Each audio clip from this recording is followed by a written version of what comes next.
selamat datang ke Dapur Kitty. Encik nak beli apa? Kita dah sampai Perak. Lagi solat dulu, lagi settlekan semua. Nanti kita jumpa dekat bazar. Okay?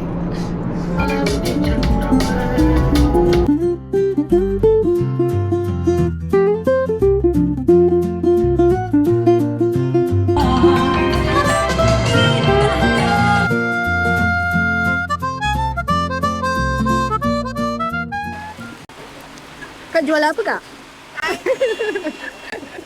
Hai. Itulah. Mana Bari? Bari tak ada. Oh. Cakap hai.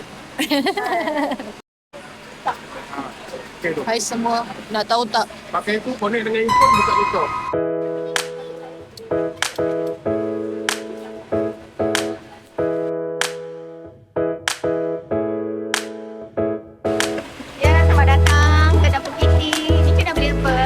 Dia kata ada ayam rempah, telur masin, asam pedas.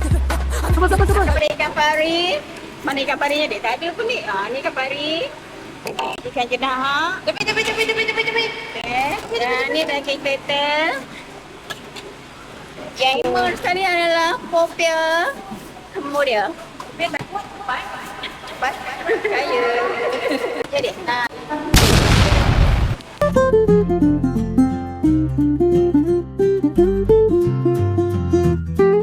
Meanwhile, apa dia nak ni? Depan tu tak lima.